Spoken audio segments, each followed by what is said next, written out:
Vous avez raison. Je vais aller me reposer. Oui, j'ai des bagages. Ils sont dans ma voiture. Mais... laissez tomber, nous verrons ça plus tard. Vous avez besoin de mon nom, peut-être? Si quelqu'un m'appelle.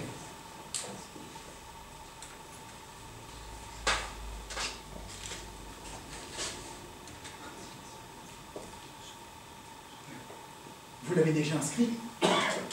Bon. Oui, vous avez raison. Je vais aller me reposer. Mais je vous dis qu'il y a un nouveau. Mais non, je n'ai rien entendu. Oh, mais ça c'est normal, vous êtes aussi sourd qu'une batterie de cuisine. Pardon. Ah, vous voyez. Raphaël, quelqu'un vient d'arriver, n'est-ce pas? Ah, il m'avait bien semblé. Vous l'appelez Raphaël, vous? Moi je l'appelle Gabriel. Il vous répond? Naturellement. Eh bien, nous allons répondre tous les deux. Ah, sûrement pas. Gabriel, vous appelez-vous Raphaël ou Gabriel? Enfin, pourquoi ne pouvez-vous pas supporter que nous ayons raison tous les deux? Parce que vous dites une chose et que j'en dis une autre. Eh bien, la vérité est nécessairement l'une ou l'autre chose, mais pas les deux à la fois. Ou bien vous avez raison et j'ai tort, ou bien j'ai raison et vous avez tort. votre vérité ne peut pas tolérer la mienne. Évidemment. Je vois. Avez-vous vu le docteur S aujourd'hui? Moi toujours pas. J'ai formulé expressément une demande de rendez-vous ce matin et l'on n'y a toujours pas répondu. Est-ce qu'on peut traiter les gens comme ça? Je vous le demande. C'est totalement inadmissible. Oh, des dossiers précis et exhaustifs ont pourtant été constitués sur chacun d'entre nous. Le docteur S devrait savoir à qui il a affaire. Pensez-vous que ce docteur soit seulement compétent? Je constate qu'aujourd'hui on forme les médecins en dépit du bon sens. On les truffe de connaissances comme on gave une dinde de Noël. Mais on ne leur enseigne pas l'essentiel, les usages. Avec cette médecine moderne, nous n'avons plus affaire à des gens distingués, mais seulement à des barbares qui détiennent des informations. Alors... Président, est-ce que vous appréciez les réponses que je donne à vos questions? Pardon. Est-ce que vous aimez mes réponses? Mais qu'est-ce que vous me chantez là? J'apprécie beaucoup votre conversation, mais taisez-vous lorsque je vous parle. Le bruit que je fais en lisant ne vous dérange pas? Pardon. J'ai bordé 4 fois mon lit, astiqué 5 fois le lavabo, défroissé mes rideaux. Je sais plus quoi faire de moi. Vous n'auriez pas des petits travaux? Je sais pas moi, des boutons à recoudre? Il n'est pas défait votre ouvrier? Madame, avez-vous été reçue par le docteur S? Non, vraiment des boutons. Ah, c'est inadmissible. On nous traite comme des femmes de ménage. Président! C'est pas trompé, monsieur. Je suis bien femme de ménage. Ah! Président, personne n'a de recommandation. Ah, l'égalitarisme, je suppose. La lèpre républicaine s'est infiltrée partout. On ne sait plus qui est qui. La valeur d'un homme n'a plus d'importance. Pour moi, ce qui fait la valeur d'un homme, c'est que c'est un homme. Un sottise, dangereuse sottise. Monsieur a raison. On ne peut tout de même pas comparer un président et une femme de ménage. Ah, vous voyez, même elle le reconnaît. Et, chère madame, à votre avis, quelle est la différence? Ben... Si, j'insiste pour instruire notre ami. Et le docteur S, s'il nous entend, de votre point de vue, quelle est la différence entre un président et une femme de ménage? De mon point de vue? Oui. Ben, d'abord, c'est une histoire de bureau. Oui. Un président salue le bureau, une femme de ménage le nettoie. Continuez. Puis c'est une façon de parler aussi. Un président cause à tous les gens comme s'ils étaient de la merde. Alors qu'une femme de ménage, comme si c'était elle, la merde. Un président, ça a tout un attelage de titres qui ronflent devant et derrière son nom. Monsieur le Président, truc. Directeur général de la Société immobilière des actions, bidule. Une femme de ménage, ça n'a que son nom. Et même pas, elle part très vite pour ne garder qu'un prénom. Et encore, ça a intérêt à déjà s'appeler Marie, sinon, vu que les patrons n'ont pas de mémoire, ça deviendra très très vite. Ah, effectivement, il est étonnant que malgré ces essentielles différences, le docteur S ne vous ait pas reçu. Bonjour, je suis Julien Portal. Bonjour, laissez-moi vous présenter. Président Delbecq. Madame Marthe, pardon. Marie Martin. Marie, comme par un fait exprès. Et moi-même, Majoraj Japou. Excusez-moi, je vais vous paraître stupide, hein, mais je ne sais pas très bien ce que je fais ici. Je ne me souviens pas d'avoir réservé une chambre dans cet hôtel, et pourtant, lorsque je suis arrivé, mon nom a été inscrit sur le registre.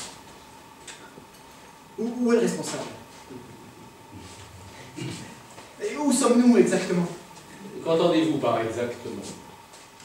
Quelle ville? Quelle route? Je n'en sais rien. Quand vous venez aussi d'arriver? Oh non, non, non. Je suis le plus vieux pensionnaire de cet hôtel, je me suis installé ici il y a 6 mois. S'il vous plaît, j'ai du mal à me faire comprendre ce matin. Comment s'appelle l'hôtel? Vous avez eu un accident de voiture? Oui, non. Je ne sais pas. J'étais sur l'autoroute, oui. Il faisait nuit. Même si j'avais bien arrosé mon repas, j'étais maître de mon véhicule, je rentrais chez moi. Quelqu'un vous attendait? Non.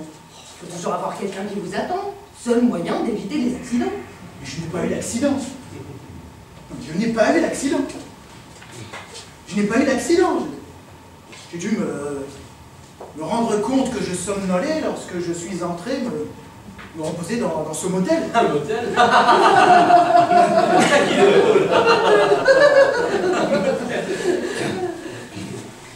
Oh, vous avez raison, Emmanuel. On n'est vraiment pas gentil de se moquer. Hein. Vous l'appelez Emmanuel? Pouvez-vous m'aider? En vérité, croyez-en mon expérience. Vous n'avez qu'un seul moyen de comprendre où vous êtes, c'est de demander à chacun d'entre nous ce qu'il faisait juste avant d'arriver ici. Si ça peut vous aider... C'est absurde. Ah oui, mais il n'y a pas d'autre moyen. Il a raison. Demandez-moi. Mais demandez-moi, nom des dieux. Il m'a demandé. Marie. Mes parents, ils m'ont appelé Marie. Fichue bonne idée, ça. Hein. J'ai torché et torchonné toute ma vie. Mes parents, ils m'ont collé le nom de Marie sur le front parce qu'ils savaient que le balai, l'éponge et la serpillière, ça allait être mon rayon. Papa, il était ouvrier agricole. Bel homme, très brun, très poilu. Rasé près le matin, mais déjà bleu à midi. Et ça, vous savez ce que ça veut dire? Tous ces poils qui poussent, qui percent. C'est la force de l'homme. Ça veut dire qu'il y a beaucoup de sperme à l'intérieur. Ça veut dire qu'il me baisait tout le temps. Maman, elle pondait un petit pas comme petite sœur tous les printemps. Il y en avait 12 derrière moi. Heureusement, comme le 13e, Pascalito, il est venu pas bien normal. Hein. Il avait une face épatée de tournesol et qui faisait jamais rien à temps comme les autres. Les parents, ils ont dit partout que ça venait de ce qu'il était tombé du char de betterave. Et papa, il a mis la capote. Moi, je pense qu'à force, maman, elle avait dû casser le moule. Raccourcissez, enfin, raccourcissez. Mais je vais pas faire court. Mais comme je n'ai jamais parlé, quand par hasard je pose, je peux plus m'arrêter. Bref, toujours est-il que je torchonnais du champ du coq jusqu'au petit ro du dernier, et que j'avais jamais une seconde à moi pour rêver. Ce qui fait que, pour mes 18 ans, le premier gars qui m'a un peu touché la culotte ovale, bah, je l'ai laissé me rouler dans sa vieille tôle, et que j'ai quitté la maison pour emménager avec lui, et ma petite. Je l'avais choisi parce qu'il ressemblait à papa, question juste un petit peu. Et papa, il travaillait lui, et il pouvait nourrir tous ses enfants, tandis que moi, le mien, il était bon à rien. Le poil, il l'avait aussi dans la main. Fainéant comme ça, c'est qu'on est mort normalement. Et blanc, c'était reparti. Il a fallu que je refasse des ménages pour le nourrir lui, et les 2 autres après. Je le défie. Je suis bonne casse.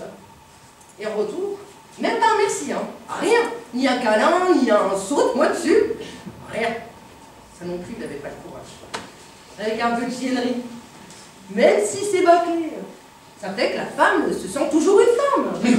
Mais abrégez. Je sais pas, je vous dis. Mais on vous demande la fin, pas le début. Bref. Toujours est-il qu'un jour, il est parti chercher du tabac. Et puis, bah, il n'est jamais revenu. Ce qui n'était pas plus mal, au fond.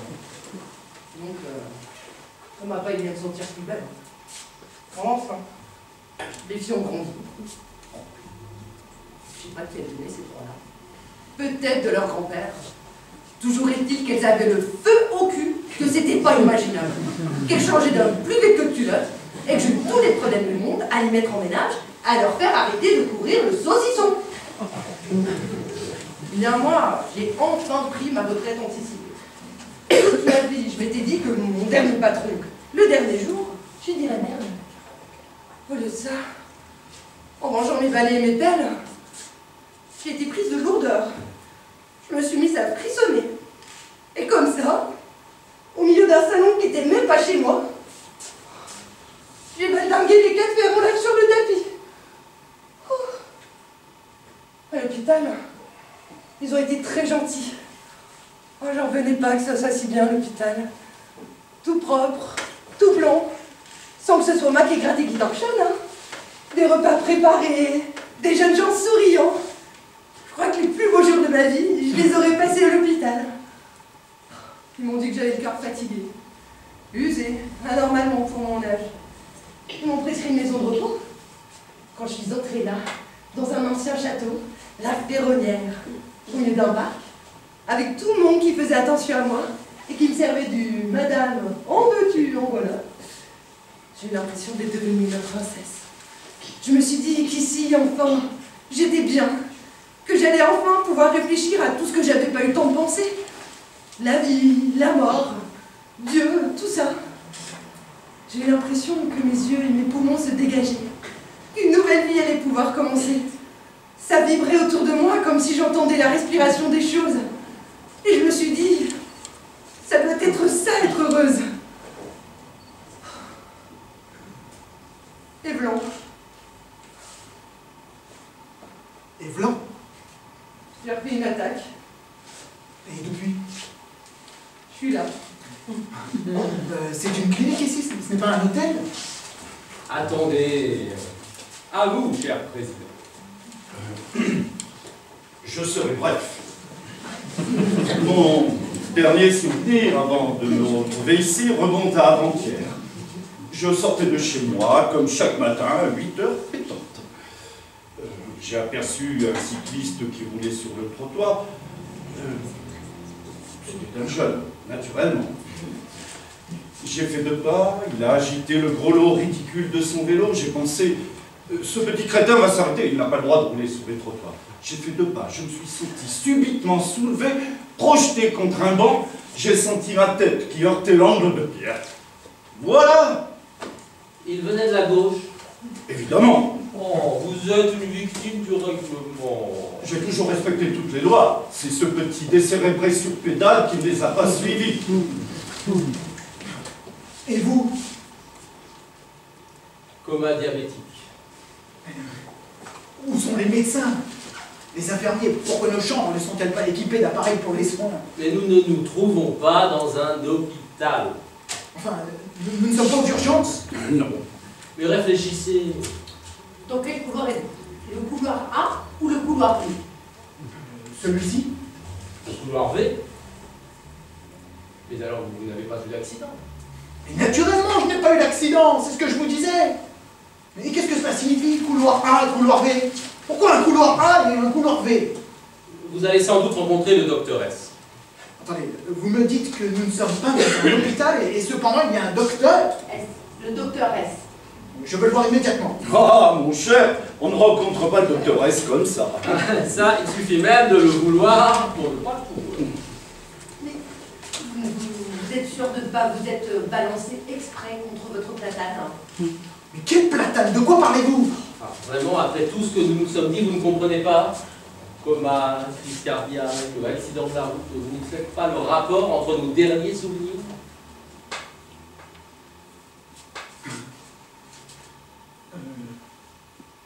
Vous voulez dire que... Et que nos derniers souvenirs sont malheureusement des derniers souvenirs. C'est ici? Nous sommes morts! Mais mort, je suis mort! Mais répondez, nom de Dieu, je suis mort, est-ce que ça vous fait rigoler? Remarquez que si vous l'êtes, nous le sommes aussi. Je suis tombé chez des fous, je ne reste pas une seconde de plus ici. Il va encore y avoir de la classe, hein. Je veux sortir. Mais on ne peut pas appeler cet ascenseur. Très bien, mais je prendrai l'escalier de service. Il n'y en a pas. Vous êtes fous à enfermer. Oui, ça c'est déjà fait. C'est toujours aux enterrements que je pique des fourrés. Je le trouverai. Ah oui, tu dois t'essayer. C'est normal qu'il ne croit pas. Il s'est pas vu partir. La première nuit ici, j'avais même essayé de creuser le sol de ma chambre. C'est scandaleux! Pas d'issue et des fenêtres opaques qui ne s'ouvrent pas! Si vous ne m'indiquez pas où se trouve la sortie, immédiatement je vais briser les vitres et je me jette de l'étage! Naturellement. Je vous avais dit qu'il y aurait de la casse. Oh, j'aime pas qu'on casse. De pauvres objets qui n'y sont pour rien. C'est peut-être une déformation professionnelle. Dans le village, on est tellement habitués à rester seuls dans les maisons à prendre soin des choses qu'on finit même par leur parler. Quand on frotte l'argenterie, on pense qu'on lui fait sa toilette. Quand on met de la cire sur une table, on a l'impression de la nourrir. Quand on casse, on a l'impression d'avoir fait mal à une personne. On s'excuse, on bredouille, et on porte les esprits de la poubelle en se sentant coupable. C'est insensé! Les vitres ont résisté! Mais je me trouve en prison ou quoi? Écoutez, cet endroit, vous n'y êtes pas entré de votre plein gré, vous n'en sortirez pas de votre plein gré. Allons, ça va? Ce n'est pas vrai, je ne suis pas mort! Ce n'est pas vrai, je ne suis pas mort! Vous commencez à réaliser. Je suis vivant, bien vivant! Allons, vous avez connu des situations plus étranges déjà, non dans vos rêves par exemple. Mais je vis! Ah non, pour vous prouver que vous vivez, il faudrait vous tuer. Et oui, si vous réussissez, c'est que vous étiez bien vivant avant. Par contre, si vous échouez, cela pourra signifier encore deux choses. Soit que vous êtes déjà mort, soit que vous êtes immortel. Je deviens fou! C'est aussi une solution. C'est aussi une solution.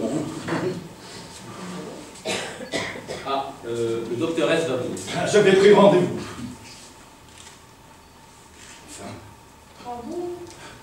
D'accord. Enfin, j'étais là avant monsieur. Qu'est-ce que vous faites, vous, dans la vie? Rédacteur en chef d'un journal sportif. Alors, le président de 3 grandes sociétés, ça vaut pas plus qu'un rédacteur en chef. Non. C'est à vous que veut parler le docteur S. Qui vous l'a dit? Enfin, Raphaël. Mais Gabriel! Emmanuel.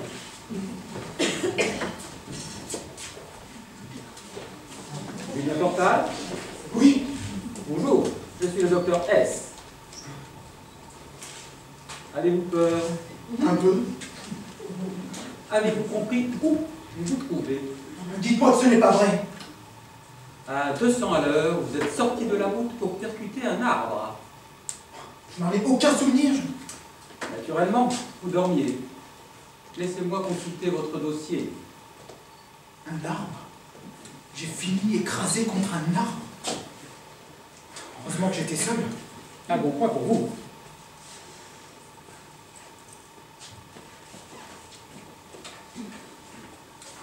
Je ne vous imaginez pas comme ça. C'est-à-dire? Belle.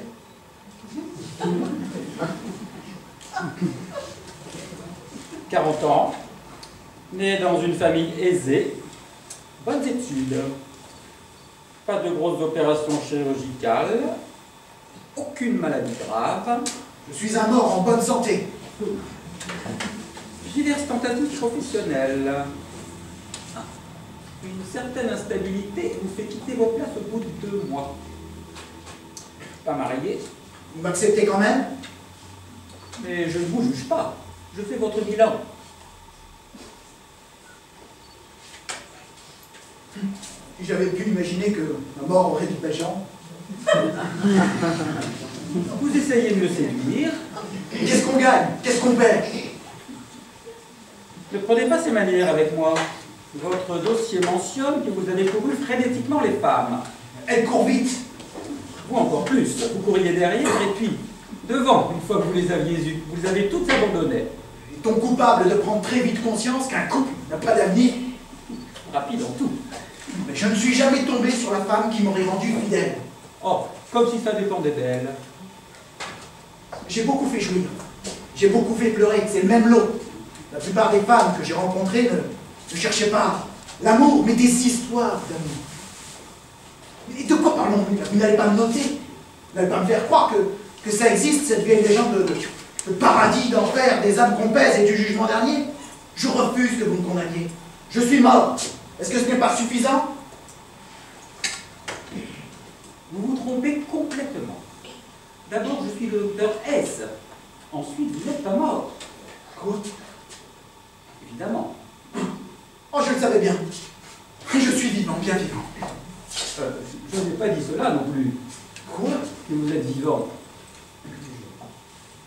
veux même plus essayer de comprendre ce qu'on raconte ici. Puisque je tiens debout, je peux partir. Ça ne dépend pas de vous, Vous comptez m'en empêcher? ni de moi. Écoutez, docteur machin chose, je ne sais pas très bien comment je suis arrivé dans votre clinique. Sans doute ai-je dû m'endormir au volant, perdre le contrôle, connaissance, le temps qu'on me transporte jusqu'ici. Maintenant, je me sens tout à fait bien. Et je n'ai aucun besoin de vos services. Je vous tire ma révérence. Salut! Et dites à cet ascenseur de venir. Tenez-vous à recommencer votre circuit. L'ascenseur, les escaliers introuvables, les vitres qui ne se brisent pas. Mais c'est insensé! Je me trouve en prison ou quoi, là? Julien, vous êtes en danger, en grave danger. Nous devons parler, vous allez comprendre.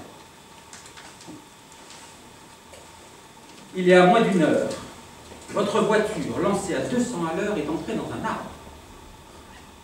Je préfère ne pas vous décrire l'état de la carrosserie dont vous étiez si fier. Et je préfère ne pas non plus décrire votre état. Qu'est-ce que vous racontez? L'ambulance vient de vous amener, inconscient, tuméfié, plusieurs côtes cassées, à la salle des urgences de l'hôpital Descartes. Une équipe hautement qualifiée s'active autour de vous pour tenter de vous sauver la vie. Ils ne sont pas très optimistes, mais ils font le maximum.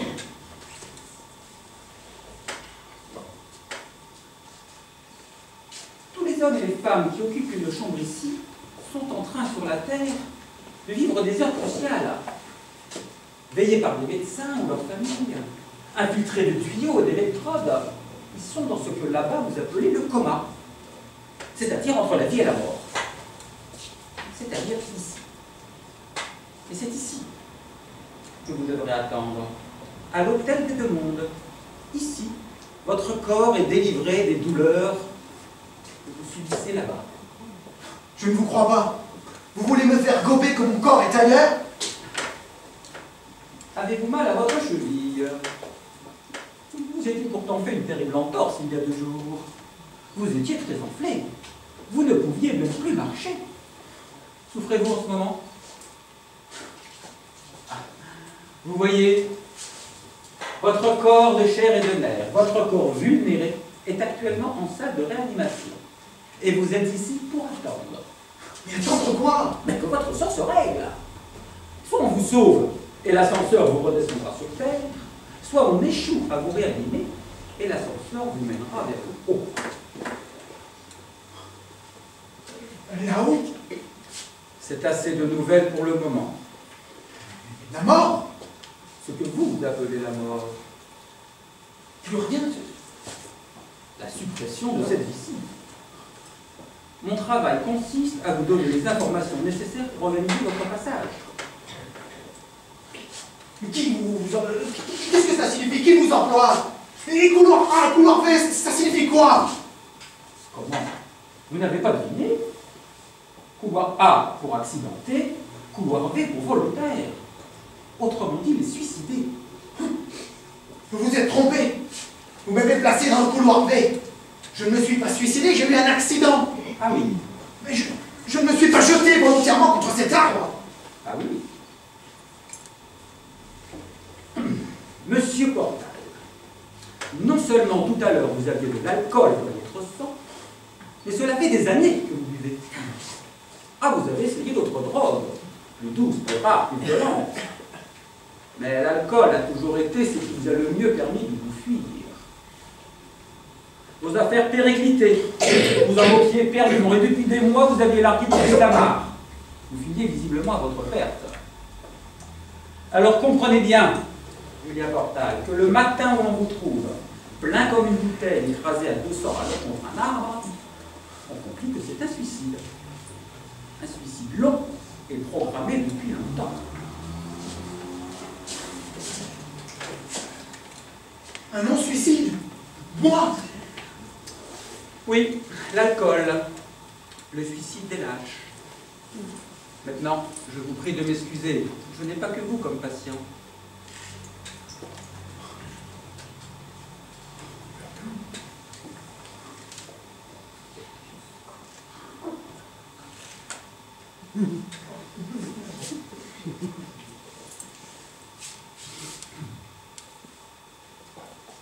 Mage à voyance en tout genre, extra-lucidité, surprenant, astrologie, consultation de vos ancêtres, table tournante, entrailles de poulet, méditation transcendantale, mage à toutes les sciences millénaires de l'Orient et du Moyen-Orient.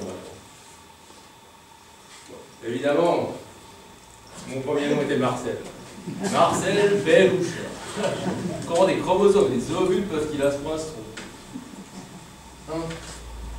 Voulez-vous que je vous lise l'avenir? Mais il y a des gens qui ne demandent que ça, ils me paient même. Sûrement pas ici. Même ici. Vous ne pouvez pas imaginer la cagnotte que je me suis faite depuis 6 mois. Le seul problème, c'est que cet argent ne sert à rien présentement. Et que l'avenir est un peu incertain. Enfin, ça ouvre. C'est révoltant. Oh, 6 mois de coma, ça donne des excuses, tout ça. Non, je parlais de cet endroit, de cette attente. Eh bien, cachot pour cachot, quelle différence. En bas, on savait qu'on mourrait, mais on tournait le dos à la voie ferrée. On se disait que le prochain train ne serait pas pour nous. Ici, l'horaire se précise. Eh bien, figurez-vous que c'est beaucoup plus agréable. Oui, on devient gourmand, on profite.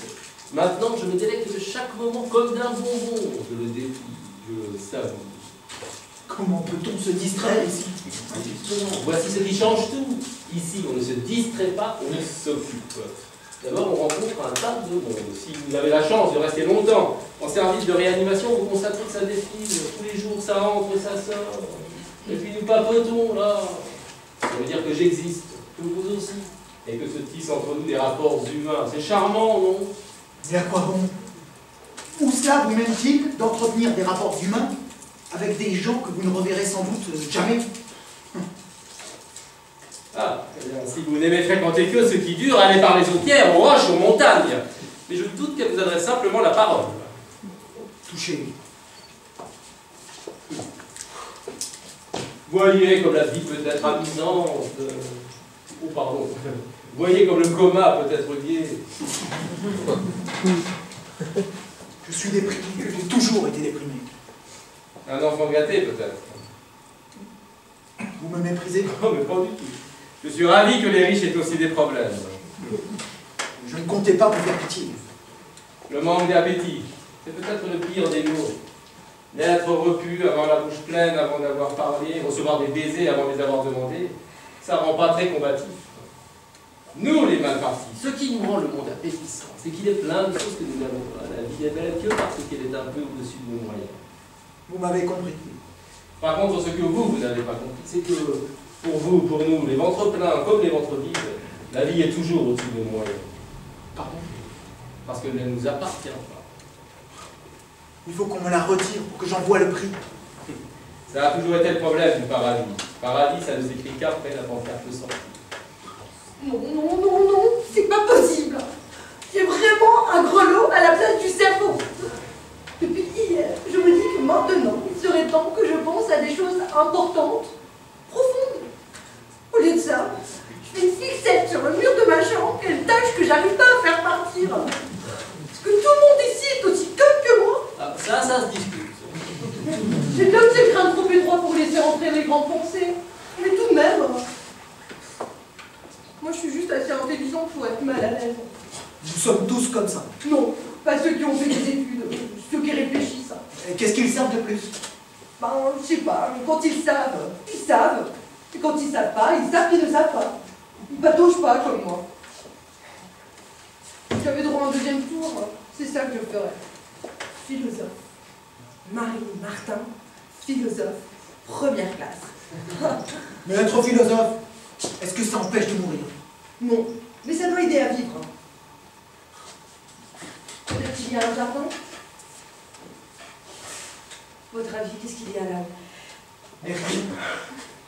Vous y êtes allé? Non. Bah alors? C'est la mort, ça ne vous suffit pas comme information.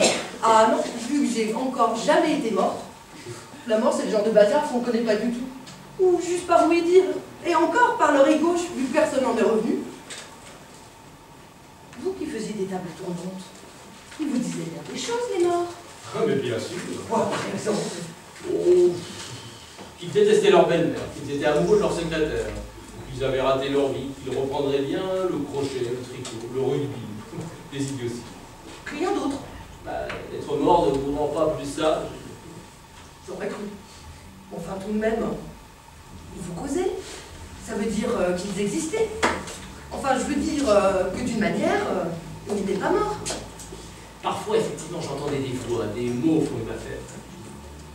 Mais ça m'arrive aussi la nuit au cours de mes rêves, et ça ne prouve rien. Ouais, ça prouve surtout que vous n'étiez pas un vrai mage. Ah, qui sait? Mais arrêtez de plaisanter, nous savons tous très bien comment ça se finira.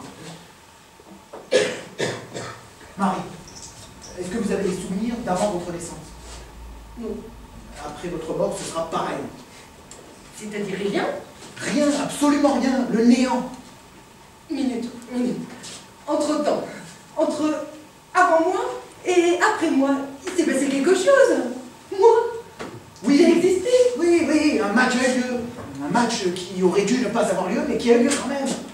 Un match idiot, inutile, sans conséquence.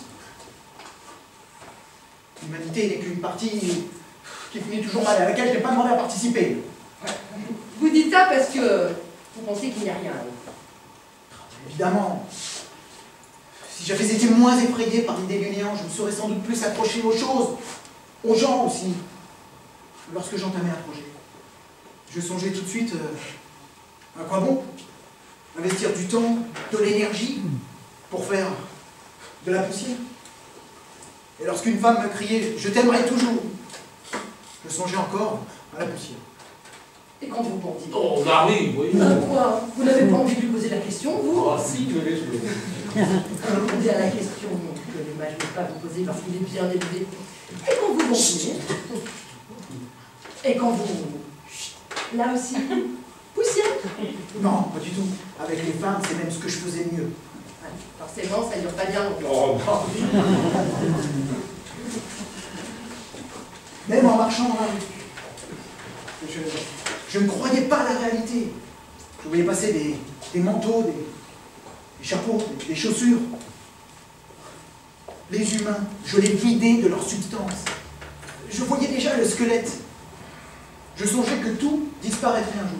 J'avais une main à l'intérieur de moi qui me retenait d'entrer dans la vie. C'était l'idée de la mort. Si l'on m'avait certifié qu'il y a une vie après la vie, j'aurais changé sûrement. C'est étrange, ce qui vous empêchait d'apprécier la vie, c'était de penser qu'elle se terminait. Oui. Mon pauvre monsieur, c'est triste d'avoir fait ça. Vous faisiez une mauvaise image de la vie que vous connaissiez à cause de la mort que vous ne connaissiez pas.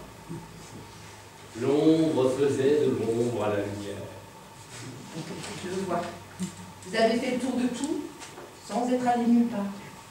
Dans votre genre, vous êtes aussi conne que moi. Il y a un jardin là-haut, avec des fleurs, des arbres, comme on nous apprenait lorsqu'on était petits. Moi, j'aimerais avoir un jardin. Puis comme ça, au moins, je serais sûre qu'on ne me demandera pas. Mais arrêtez! Il n'y a rien, absolument rien. Nous savons bien que la mort est une fin. Ah oui. Alors dites, monsieur, je sais tout. Vous aviez prévu de vous retrouver un jour ici? Vu le temps que vous avez mis à le comprendre tout à l'heure, soit vous l'aviez oublié, soit c'était bien limité. J'imagine que tout le monde a été reçu par le docteur S, à part moi. Président, personne ne lui a parlé, sinon le nouveau venu. Ce qui fut notre cas à tous. Égalité, cher président, égalité. Cela veut dire que tout le monde ici est traité de la même façon, non pas qu'il y a de complot tramé contre vous. J'ai dû quitter ma chambre, je ne supporte plus leur conversation. Mais à qui? Madame la Présidente et mes fils. Comment? Ils se trouvent ici avec vous? Alors, lorsque les pensionnaires retournent dans leur chambre, ils peuvent entendre ce qui se dit en bas, à l'hôpital, autour de leur lit. Il suffit de se mettre la main sur les oreilles pour écouter. Vous avez de la chance d'avoir toute votre famille autour de vous. Bon, pour entendre ce que j'entends, Et de quoi parlez-vous? d'argent, quoi d'autre? Ils veulent tout vendre. Évidemment, pour qui me prenez-vous? Bon, moi, je ne peux pas la plus riche du cimetière. Oh, non, J'ai tout bouffé. Tout bu. J'ai jamais pu supporter la vision d'un portefeuille plein. Je dépensais. Et je n'avais pas la mentalité pour être riche. Pas les ongles assez crochus. Pourtant, vous êtes malhonnête. Ah. Généralement, on s'enrichit quand on est malhonnête. Ça, vous le savez mieux que moi. Pardon. Je lis la presse, monsieur le président Delbecq. Je n'avais pas oublié le fameux scandale des fausses factures Delbecq. En pure calomnie. Une étrange attribution des marchés Delbecq. Ragot politique, et je n'accepte pas d'être dansé par un devin de fête foraine. Mais chez moi, monsieur, la malhonnêteté est gravée sur la plaque. Une profession de foi, loyale, irréprochable. Imaginez tout à coup que je raconte la vérité. Mais non, madame, je ne vois pas votre avenir dans le cas. Mais vu la figure que vous travaillez et l'agressivité avec laquelle vous parlez, je suis à peu près certain que vous ne rencontrerez plus jamais l'amour. Les clients, monsieur. Je dis, mais pourquoi? Mais pourquoi je leur fasse plaisir? Pour trouver de l'espoir ce soir et de l'entrain demain. Je suis intègre, moi, monsieur. Si par hasard j'ai réellement un pressentiment, comme il m'est arrivé parfois en reniflant la mort sur un client, je ne dirai absolument rien. Je ne suis que scrupuleux. Tandis que vous, monsieur le président, vous prenez l'allure de la respectabilité pour mener vos magouilles et vous enrichir aux dépens des autres. Je préfère retourner dans ma chambre. Je préfère encore entendre comment mes larvettes de fils veulent dépenser mon argent. De quoi est-il président? Ah, monsieur l'aîné, président, à la crèche, il clamait déjà entre deux biberons « Je suis président !» Et ça marche.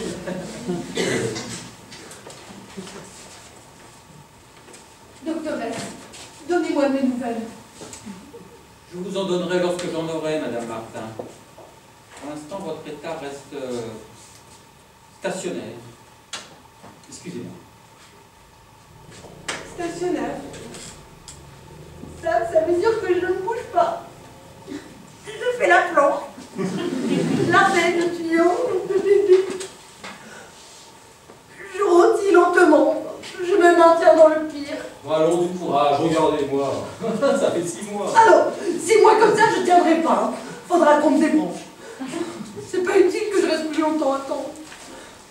Quand j'ai rien à faire, j'ai peur. J'ai peur de quoi? Je sais pas. Est-ce que j'ai le droit de rien foutre comme ça, je me dis. Vous ne vous aimez pas? Oh, bah, vous connaissez quelqu'un qui s'aime, vous? Non.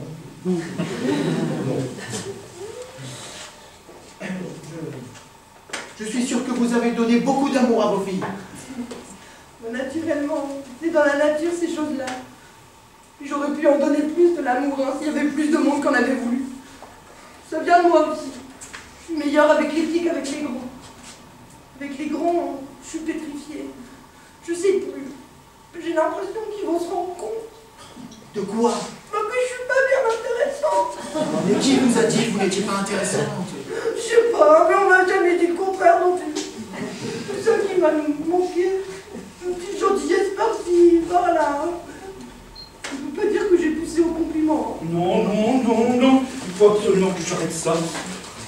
Ils veulent vendre, tout vendre. Et alors? Ce n'est absolument pas le moment de vendre. Le marché est au plus bas, la bourse se déprime. Ils vont me faire perdre de l'argent. Il faut que je passe un coup de fil à ma banque. J'exige de voir le docteur S. Vous entendez? Je l'exige. Ce sont des pensées sublimes comme celle-ci que vous voudriez avoir? Ce n'est pas parce que mon sang coule dans les veines de ces petits crétins snobs et prétentieux que je vais les laisser dilapider mon capital. Hein? D'ailleurs, qu'est-ce qui me prouve seulement que ce sont bien mes fils? Ils sont cons, très cons. Oh oui! Ils sont de vous. Pardon? Ah, docteur S.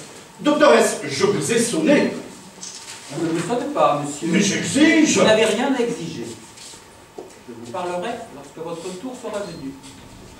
Vous devriez interroger le président. Le président est quelqu'un qui peut vous expliquer tout avec des arguments irréfutables. Autrement dit, un crétin exhaustif.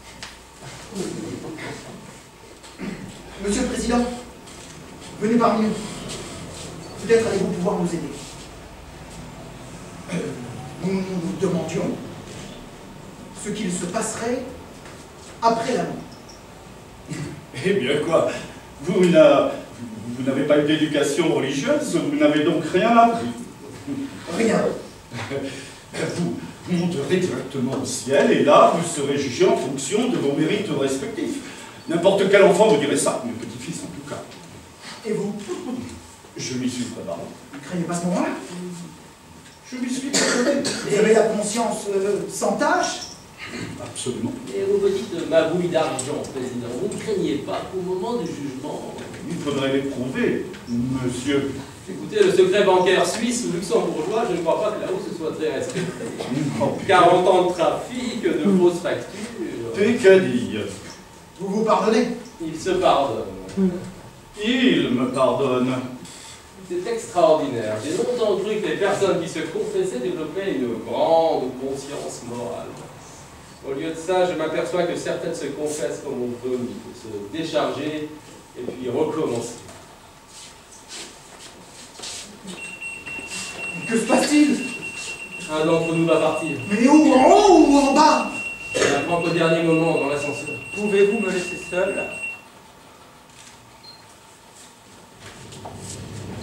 Madame Martin,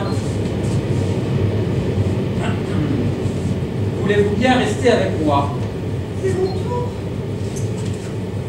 Oui, C'est une bonne nouvelle, j'espère. je n'ai pas le droit de vous le dire.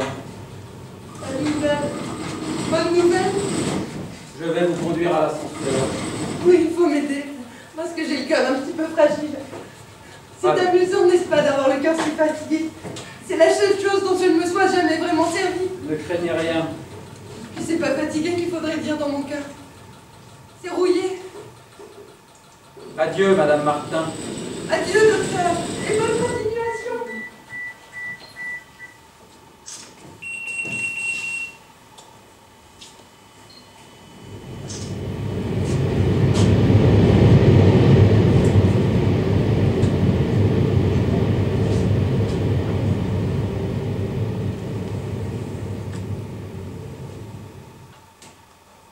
Pauvre femme. Vous qui êtes là depuis longtemps, quand la journée commence comme ça, cela signifie-t-il que tout le monde va partir par le haut? Mais non. Tant mieux. Ah, c'est tout l'effet que ça vous fait, à vous. Peut-être même que si ça commence par un client qui monte, cela signifie-t-il que le suivant descendra? Vous me faites songer à ma tante Sauveuse. Tous les matins, elle lisait avec délectation les décès de mon journal. Chaque fois qu'elle trouvait quelqu'un de sa génération, elle glapissait joyeusement. Tiens, un de plus. Comme si voir partir ses contemporains la rendait, elle, plus vivante. Non, c'est amusant ce que vous me dites là, ça fait exactement le même effet. Et vous ne pensez qu'à vous. Ah oui, évidemment, qui d'autre? Cher ami, j'ai trouvé l'homme qui s'aime. Vous ne tiendrez pas ici. Ah, quelqu'un arrive. À nouveau, quelle chance. Restez ici, je vais télécharger son dossier.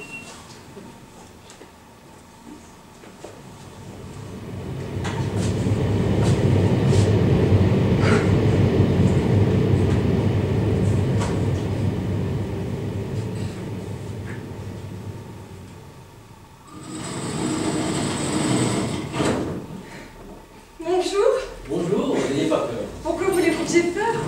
Je vous présente Julien. Monsieur le président Delbecq, pardon.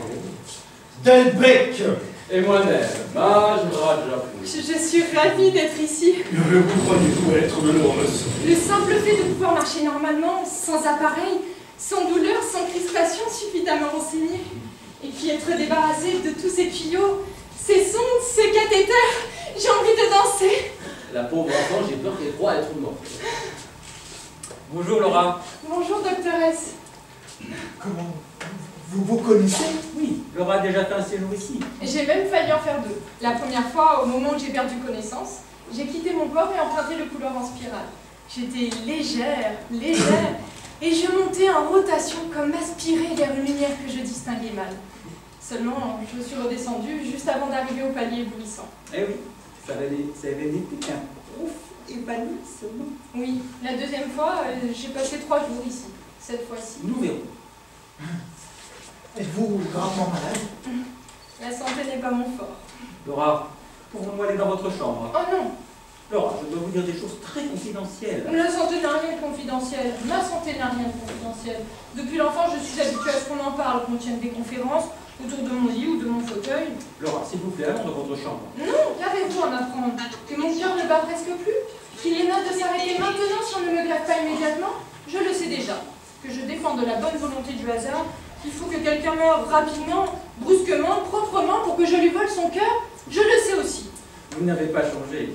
Pourquoi voulez-vous que je prenne un air grave lorsqu'on me parle de ma santé? Ce serait irrespirable. Advienne ce qui arrivera. À tout à l'heure, petite Laura. Docteur, est-il possible Non. que... Égalité, cher président, égalité. Jamais rien connu de si humiliant. Qu'est-ce que vous aimez faire dans la vie? Moi, je ne sais pas. C'est Et vous? décevant comme réponse. Je suis un homme décevant. Qu'est-ce que vous faisiez avant que j'arrive? Ma foi, comme d'habitude, on disait du mal les uns des autres, on mordait un peu pour se faire l'état. On continue? Oh, nous ne vous connaissons pas encore assez pour bien dire du mal de vous. J'ai une idée. Dites. Vous allez être choqués. Oh bah, dites. Voici. J'aimerais bien que l'un de vous me fasse un peu la cour. Vous ne voulez pas juste pour rire. Vous comprenez, à cause de ma santé, les garçons n'ont jamais été entreprenants avec moi. Alors qu'ici, puisque rien n'est réel, puisque rien ne dure, vous pourriez peut-être faire semblant. Semblant de quoi? Ben, moi je fais semblant d'être normal. Regardez, je peux bouger, tourner sur moi, danser. Et vous faites semblant d'avoir un flash avec moi. Oh, s'il vous plaît, dites oui. Non. Juste pour rire. D'accord, je vais vous faire un brin de cour. Un brin? Oh, un barbare.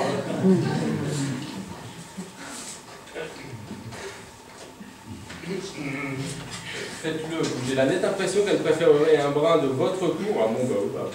Ne comptez pas sur moi. Je sais à qui compte sur vous. Je ne veux pas. Et pourquoi vous ne savez pas? Je connais ces mots-là par cœur. Je les ai vomis 100 000 fois. Je suis malade d'avance. Pour lui faire plaisir. À quoi bon? Ah, alors quand vous devez faire la cour pour vous faire plaisir, vous trouvez les mots. Mais lorsqu'il s'agit de faire plaisir à quelqu'un d'autre, là, vous n'êtes plus là. Alors, mon petit, est-ce que je commence par la lune, les étoiles, les fleurs, les animaux, ou bien je passe directement à... Moi directement. Soit.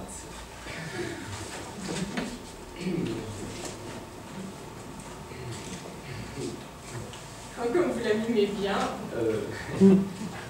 Quoi? La gêne.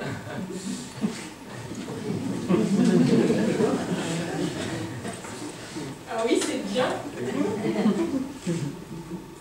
Je ne fais pas semblant. Ah oui, c'est très bien. Oui, non, mais je ne fais pas semblant. Oui, oui, c'est totalement grisant. Vous savez, pour moi, c'est la première fois. Encore. Vous êtes très jolie, mademoiselle. Ah, mais vous aussi, vous êtes très jolie.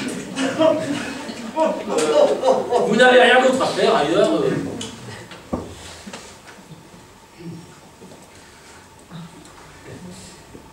Vous l'animez bien aussi. Quoi donc? La bêtise. On devient toujours bête quand on est amoureux. Laura, messieurs, je voudrais maintenant que vous me laissiez seul avec... C'est tout à fait hors de question. Le mage vient de me demander un mariage, n'est-ce pas? Laura, je suis sérieux. Mais moi aussi. Enfin, j'aimerais bien. Je dois parler à Julia.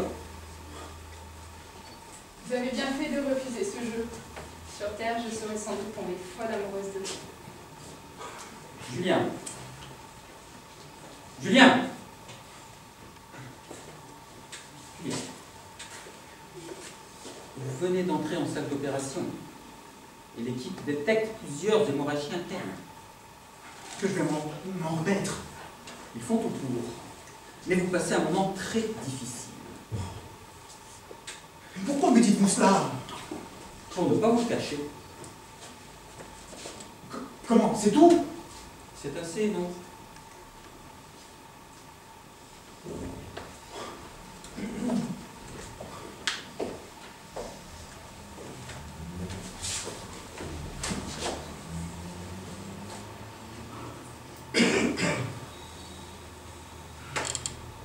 N'ayez pas peur. Je voudrais vous y voir. Mais vous m'y voyez. Excusez-moi. Rien de plus commun que de se croire unique. Si vous étiez obligé de voyager dans une malle, préféreriez-vous que la malle soit piquée de clous ou garnie de satin? De satin. Alors n'ayez pas peur, puisque de toute façon, vous ne savez pas ce qui va vous arriver. Préférez le satin au clou, ayez confiance. Avez-vous une idée de ce qu'il y a au-dessus? J'ai de l'espoir. Comment peut-on être aussi optimiste? Quand on ne peut pas faire autrement, je me suis habituée à mettre de l'énergie partout, sans doute parce que je n'en ai pas dans mes muscles. J'aime la vie d'un amour non réciproque, mais d'amour fou. J'aime la mort aussi. Vous devez plaire aux hommes.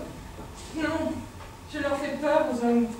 On ne peut pas imaginer qu'un garçon sérieux tombe amoureux de moi. Tout le monde sait que je n'en ai pas pour longtemps à vivre. Tout le monde sait que je ne pourrai sans doute pas porter un enfant, ni le mettre au monde. Sur Terre, je suis un simulacre de femme, un fantôme. Je n'offre aucun avenir. Là-bas, ils vivent comme s'ils étaient immortels. Ils n'aiment pas, ils investissent. Je ne vous crois pas. Un jeune homme, une fois, m'a fait la cour. Il me téléphonait, il me rendait visite, il m'envoyait des fleurs. Il me disait que j'étais la femme la plus importante de sa vie. J'ai presque failli le croire. Puis une amie m'a révélé son histoire. La sœur jumelle de ce garçon était morte de maladie quelques années avant. Il n'arrivait pas à en faire le deuil. Il voulait réparer. Vous comprenez? À travers moi, c'est à une autre qu'il s'adressait. J'étais transparente. J'ai refusé de le recevoir. Et le pire est que ça le rendait très malheureux. Et maintenant? Il est marié à une jeune femme normale, il attend un bébé, il nage dans le bonheur. Son amour pour moi faisait simplement partie de son deuil. Je hais la pitié, je ne veux pas la pitié, je suis salie par la pitié. Croyez-vous que je sois trop orgueilleuse?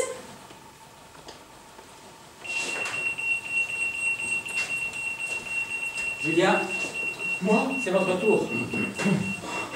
Venez vers l'ascenseur. Je vais mourir. Je suis persuadé que je vais mourir. J'ai peur. Il ne faut pas, moi je n'ai jamais peur. J'ai peur, Laura. J'ai peur, Laura. Parlez-moi de vous. Vite, de vous. Qu'est-ce que vous voulez que je vous dise? Parlez-moi de vous. De vous. Dépêchez-vous, vite. Je n'ai plus qu'une minute. Où habitez-vous? Une grande maison au bord de la mer, avec des fenêtres aussi larges que l'horizon. Il y a une plage? Oui, longue, blanche et bleue, j'adore qu'on me promène longuement sur l'allée de la plage. Et puis, qu'aimez-vous faire? Rêver, écouter de la musique, et en écoutant la musique, écouter le silence autour. Et puis, lire voracement pour vivre toutes les vies que je ne vivrai pas. et puis, Il me semble que j'aimerais être amoureuse. vous êtes belle. Pourquoi me dites-vous ça? Parce que je le pense depuis que je vous ai vu. Mais que je ne m'étais pas donné la peine de vous le dire. Lorsque les portes de l'ascenseur vous ont laissé apparaître, je vous ai trouvé étonnante, étrange, magnifique, comme une perle d'huître sauvage. J'ai pensé, je ne suis pas beau, mais quelle importance, puisqu'elle est belle pour deux. Taisez-vous. Puis le doctoresse vous a appelé Laura. 2 syllabes simples comme bonjour. Bonjour, Laura. 2 notes qui demandent à la bouche de prendre la forme d'un baiser. Je me suis dit, je ne suis que Julien, mais quelle importance, puisqu'elle est musicale pour deux. Taisez-vous. Ensuite, je vous ai écouté tenir tête aux doctoresses. On aurait dit une figure de proue qui, souriante, affrontait les embruns, l'écume et la tempête. J'ai pensé, je ne suis pas courageux, mais quelle importance, puisqu'elle est brave pour deux. Taisez-vous. Et sitôt que j'ai senti toute cette force, j'ai senti sa faiblesse aussi. La faiblesse qui vient de la tension de la force, de cette force qui peut se briser tout d'un coup. Alors je me suis dit que vous auriez peut-être besoin d'une main. Dans une autre vie. Une vie que je ne raterai pas, j'aurai 2 mains à votre service. Voilà tout ce que je ne vous ai pas dit. Et à cet instant, il y a encore des choses que je ne vous dis pas. Que je voudrais être avec vous, dans la grande maison, au bord de la mer. Écouter avec vous la musique et le silence. Et vous faire lire un peu moins pour vous faire vivre un peu plus. Taisez-vous. Parce que soudain, là, en face de vous, je me sens pris d'une fièvre. Une fièvre fulgurante. Une fièvre qui me donne de l'air, de l'appétit, de l'enthousiasme. Une fièvre à soulever la terre, à vous rendre vos jambes, à vous broyer entre mes bras, à faire sonner pleine toutes les heures, à écarter la mort. Ah! C'est curieux. Je n'ai presque plus peur. Ah, c'était une fausse alerte. Ce sont des choses qui arrivent parfois. Rarement. un incident a vu se produire pendant votre opération. Je vous laisse. Désolé. Oui, je suis désolé de ce malentendu. Julien, Désolé. Désolé, un malentendu. Oh, trop tard, je l'ai dit, c'est trop tard. quoi donc? Mais que je t'aime. Non, tu n'as rien dit. Si. Non, tu n'as parlé que de choses concrètes, de détails. Tu voulais vivre dans une grande maison au bord de la mer, écouter la musique, non? Si, ces mots-là, mes lèvres les ont prononcés 100 fois, toutes seules, comme un exercice qui appartient à la gymnastique du sexe. Mais pour la première fois, là, je les ai sentis passer. Ça brûle. Tu n'as rien dit. Je l'ai dit. Je te le dis.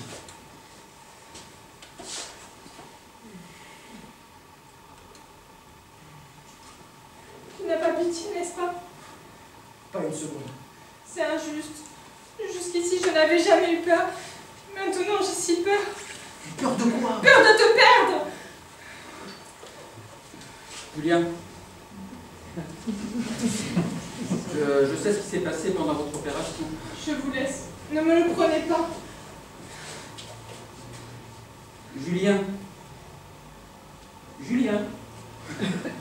viens de vous dire que je sais ce qui s'est passé pendant votre opération. Pendant un instant, vous avez failli sortir du coma. C'est bien ça. Le brouillard s'est dissipé. Et Laura? Je ne peux rien dire. Mais qu'en pense-t-il là-bas? Il faut qu'on trouve un cœur à lui greffer. C'est la dernière solution. Et vous ne savez pas? Non, je ne sais pas. Mais Et d'ailleurs, il faudrait qu'elle ait beaucoup de chance. Il faudrait que quelqu'un meure pour qu'elle vive.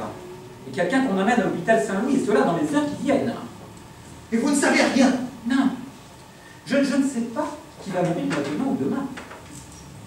Mais on vous informe! Mais oui! Dieu, le diable, que sais-je? Il y a bien un grand livre où tout est écrit! Mais qu'y a-t-il dans vos dossiers? Des éléments. Mais alors? Juste quelques éléments. Votre nature, votre santé, votre histoire. Et pas vos choix. Vous arrivez au monde chargé de données, alourdi d'une hérédité, une famille, attaché à un village, un pays, une langue, une époque. À tout vous distingue, tout vous différencie. Mais une seule chose, une seule, vous rend tous identiques. Vous êtes libre. Libre, comprenez-vous? Vous êtes libre de vous ouvrir les veines. Vous êtes libre de ne pas guérir d'un chagrin d'amour. Vous êtes libre de vous laisser pourrir dans votre passé, de rater votre vie, ou de hâter votre mort. Non, croyez-moi, il n'y a pas ce grand livre du destin. Juste quelques indications sur une fiche. Et ce qu'on ne peut pas calculer, c'est votre liberté. Mais qu'est-ce que vous me chantez? Je ne vois pas bien ce que Laura pourrait choisir. Elle est née dans un organisme qui ne fonctionne pas. Mais elle aurait pu choisir de ne pas le supporter, de jouer les malades, plonger dans la dépression et très vite s'enfoncer dans la mort. Elle a préféré aimer la vie quand même, être joyeuse, légère, amoureuse de tout. Sa naissance l'avait mise dans l'ombre, mais elle a préféré la lumière. Et toute personne qui a croisé Laura se souvient d'elle comme d'un soleil. Je l'aime. Je l'avais compris. C'est idiot, n'est-ce pas? L'aimer? Non, jamais. Par contre, vous devez, par honnêteté, vous demander si vous aimez réellement Laura. Ou si vous en êtes tombé amoureux que parce que c'était impossible. Je vais la voir. Laissez-la moi quelques instants.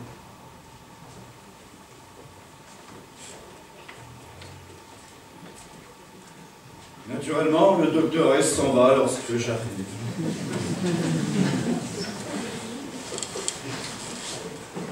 Je me demande si je ne me suis pas totalement trompé. Moi aussi. On parle, on croit distribuer les bonnes cartes, et on se reçoit brutalement le jeu dans la figure. Oui. J'ai fait fausse route. Quoi? Même vous? Une épidémie de remise en question contamine cet hôtel. Mon jeune ami, seuls les crétins ne changent pas d'avis, et croyez-moi, j'en ai bien connu. Je n'en doute pas. Je n'aurais jamais dû dire que je faisais partie du Panthers Club. Le docteur S a dû vouloir y rentrer un jour, et mes collègues n'ont pas accepté ce petit professeur d'une clinique de banlieue. Depuis que j'ai prononcé le mot Panthers Club, il me regarde de travers. Il me fait payer son échec. Monsieur le Président, mais soyez sérieux. Croyez-vous vraiment qu'on se soucie du Panthers Club ici? Évidemment, tout le monde voudrait faire partie du Panthers Club.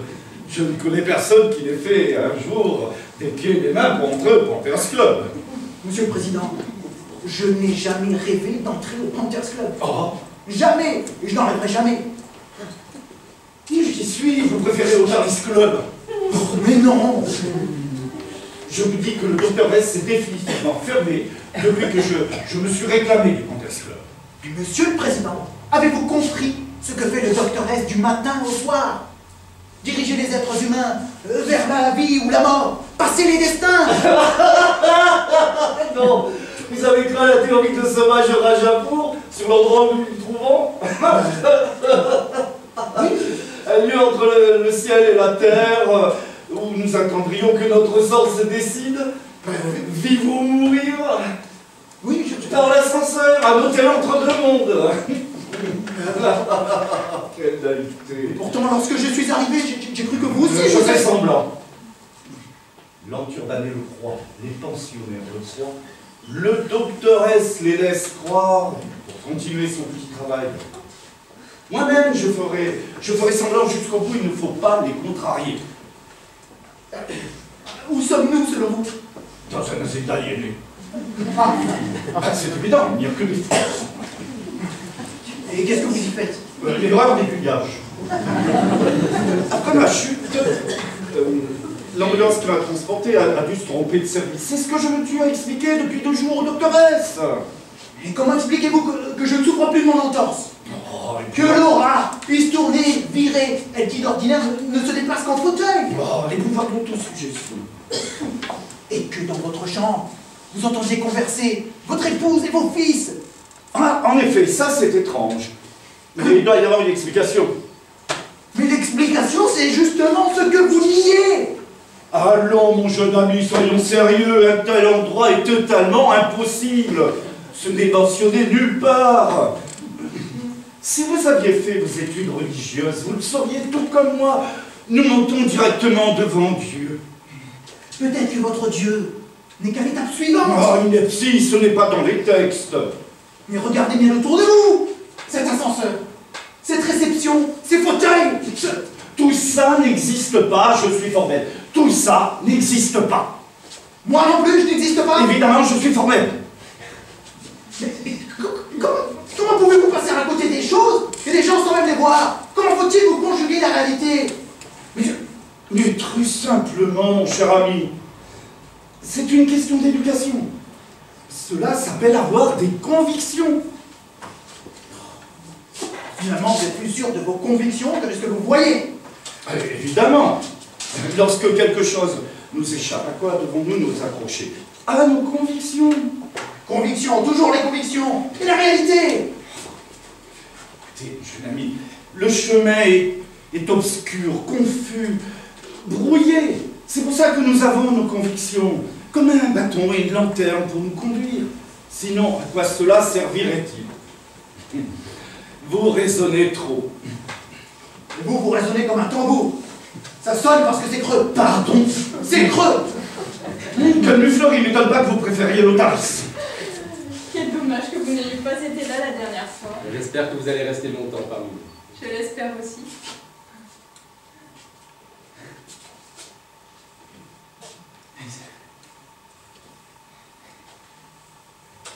Je sais plus trop quoi dire. Oui, Plus difficile maintenant. oui. Nous ne vous dérangeons pas, au moins. Non, pas du tout. Vraiment pas d'une seconde. Je vais en profiter pour lire mon journal. Laisse-le, c'est un doux.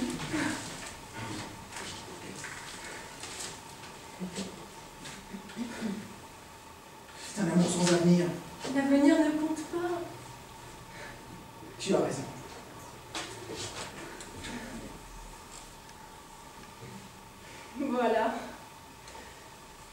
On y arrive. On n'a plus besoin de parler. Voulez-vous bien me passer la page boursière? Tant pis. Faites. Mon crétin de fils aîné prétend que les actions Robinard ont baissé. Ah! Mais c'est le même journal qu'hier. Naturellement, avec avant-hier. Je l'avais lors de mon arrivée il y a 6 mois et je le lis tous les jours. C'est idiot! Vous parlez sans savoir. Mais moi qui désormais, je le connais par cœur, je peux vous l'affirmer, le Var matin du 3 novembre 2014, eh bien, on n'a jamais fait mieux. Mais comment pouvez-vous continuellement lire le même journal? Mais je ne prétends pas éprouver chaque fois une réelle sensation de surprise, mais de l'intérêt. Et oui, beaucoup d'intérêt pour cette pauvre femme de 180 kilos qui vient de perdre son travail pour surpoids et qui a encore 6 enfants à nourrir. Eh bien moi, chaque jour, je m'inquiète. Comment va-t-elle faire pour les nourrir? Et ce cher Premier ministre, dont le parti vient de perdre les élections, moi, chaque jour, je m'inquiète. Comment va-t-il faire pour gouverner? Ah, mais ça, c'est déjà de l'histoire ancienne. Je peux vous le dire. Ah, Figurez-vous non, que... non, non, non, s'il vous plaît, si vous me donnez la réponse aujourd'hui, comment voulez-vous que demain je pose encore la question? Mais vous lire des informations. Mais je n'aime pas les informations. Sinon, je n'irai pas les journaux. Moi, j'aime le suspense, j'aime le feuilleton de la vie, j'aime imaginer que quelque chose est en train de se produire. Si je vous les apprends, de dire je lirai des livres d'histoire. Vous êtes complètement fou, hein? Si vous incarnez la sagesse, je veux bien prendre le rôle du fou. Pardon. C'est affligeant de constater à quel point vous manquez de répartie. Mais tout ce que vous trouvez à me répondre lorsque je vous pique, c'est pardon. Pardon? Vos protestations sont si plates qu'un jour, vous l'aurez cherché, eh bien je ne vous embêterai même plus. Pardon? J'estime qu'on ne doit pas perdre un ami sur un mot d'esprit. Oui, sauf que les mots sont plus fidèles que les amis.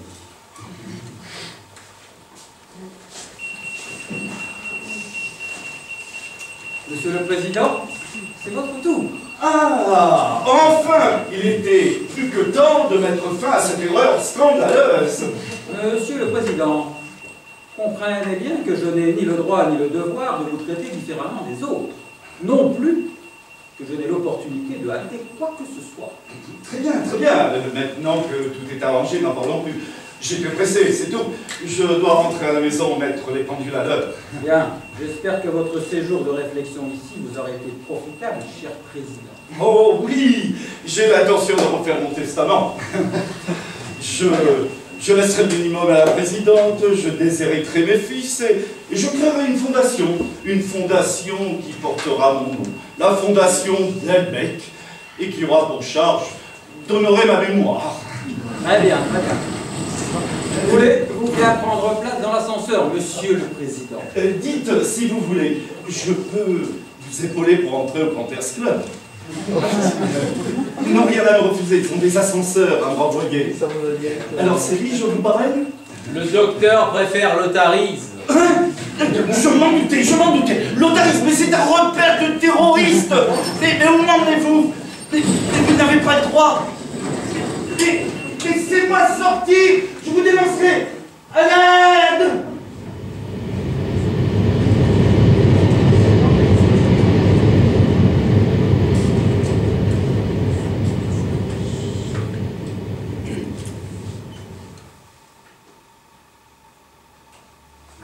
Quoi?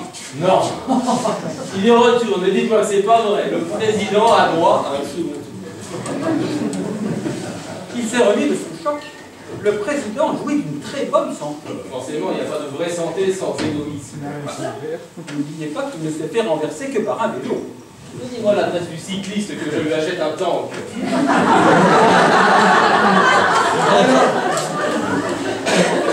Vous faites mourir Marie et vous réanimez le président?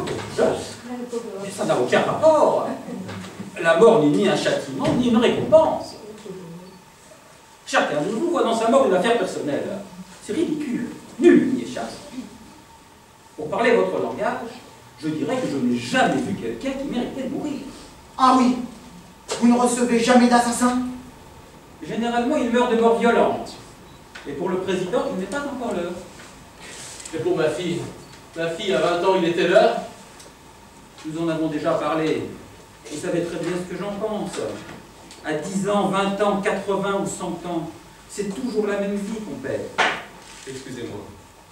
La vie est un cadeau qui est fait à tout le monde et la mort est aussi donnée à tout le monde. Et le président est une personne comme une autre. Mais je veux bien respecter tout le monde. J'ai simplement du mal à respecter ceux qui ne respectent personne.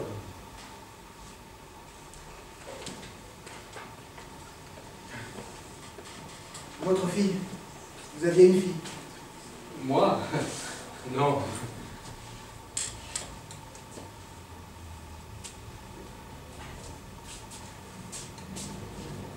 Alors, dites-moi mon petit, est-ce qu'en bas, ils vont vous sortir de l'état où vous êtes? Ça ne dépend plus d'eux. Ils attendent un cœur qu'on puisse me greffer. Tu m'es inquiète. Pas du tout. Vous êtes très fort. Puisque je n'ai pas de santé dans mon corps, j'ai tenté d'en avoir ailleurs. Je n'ai aucun mérite. Être si souvent souffrante, si souvent allongée ou assise m'a forcé à réduire mes ambitions.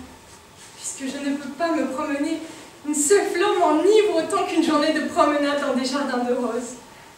Un rayon de soleil qui glisse entre les formes du store me donne un vrai bain de plage.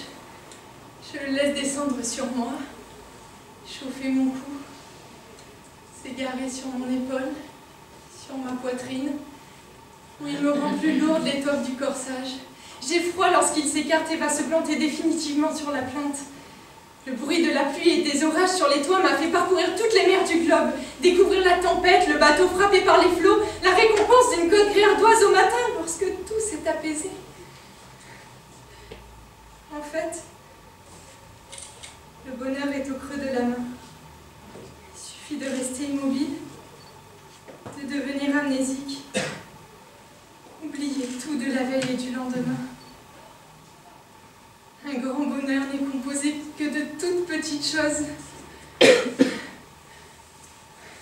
En ce moment, tu ne peux pas imaginer comme je suis proche de toi, pleine de toi, accrochée à chaque centimètre de ta peau, collée à ton souffle. J'épouse tes muscles, je sens ta force, j'imprime tout de toi. On va nous séparer, Julien. Ça va être terrible. On va nous séparer. Allons, il faut avoir confiance. Rien ne dure, Julien, je le sais, on va nous arracher. Viens. Nous allons nous allonger dans la chambre.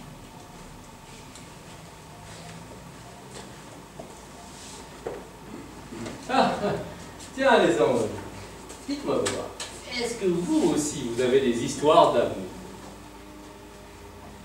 Oh, bah mais salaud! On ne s'ennuie pas ici. Mais dites-moi, pour le sexe, comment faites-vous?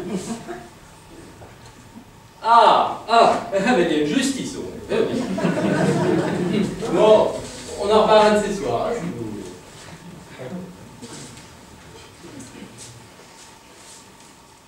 Je voudrais vous voir. Ah, vous avez des nouvelles de moi? Oui. Ce que je vais faire sort de mes attributions. Selon le règlement, je n'ai pas le droit de vous informer. Mais cela fait 6 mois que vous êtes ici, et je me suis attaché à vous. Ça sent brûler ce que vous dites. Il n'y a aucun progrès notable dans votre état. Et l'équipe médicale songe à vous débrancher.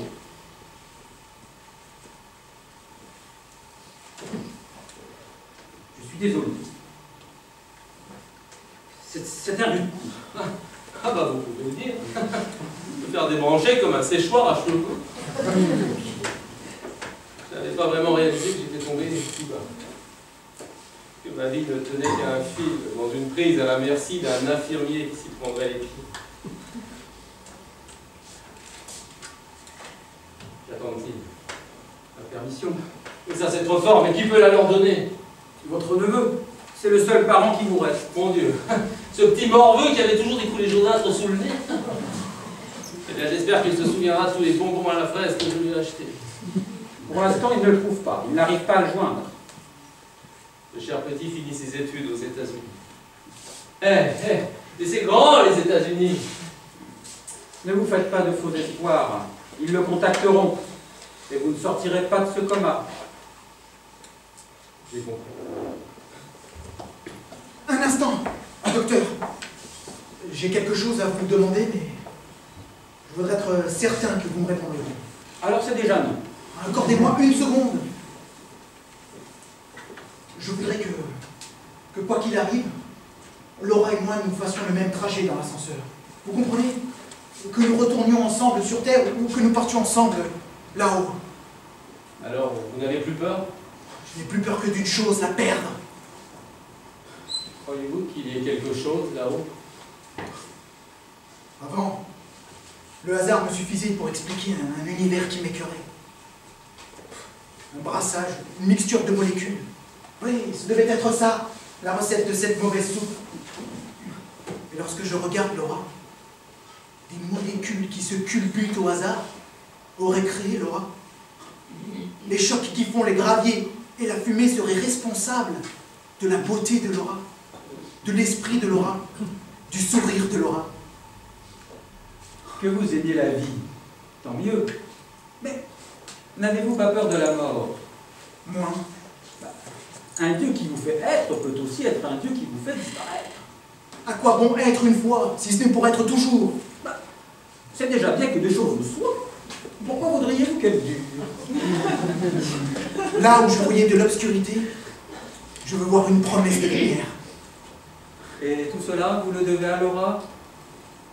Mais qu'est-ce qu'un miracle? Ce qui donne la foi. Laura est mon miracle. Évidemment. Un miracle suffit. Maintenant, je suis confiant. Je veux espérer dans ce que je ne comprends pas.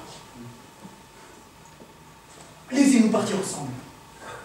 Je voudrais pouvoir vous nourrir. Mais dites oui! Mais je n'ai aucun pouvoir. Aucun. Le sort de Laura dépend des circonstances. Et je ne commande pas aux circonstances. Évidemment. Je retourne voir Laura. Je suis idiot de passer tant de temps loin d'elle. Merci.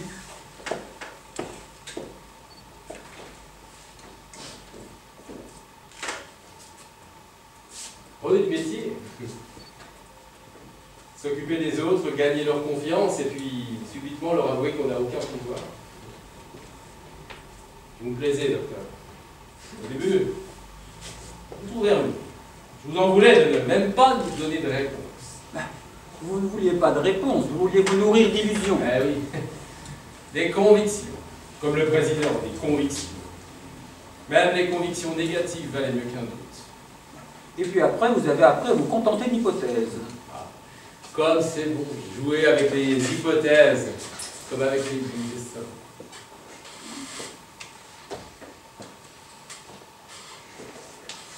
Voici les coordonnées de mon neveu, qu'on l'appelle, pour me débrancher. C'est inutile. Ce qui arrivera, arrivera. Et je n'ai pas communiqué cette information. Et je vous en supplie, docteur, il faut faire vite. Laura se trouve à Saint-Louis comme moi.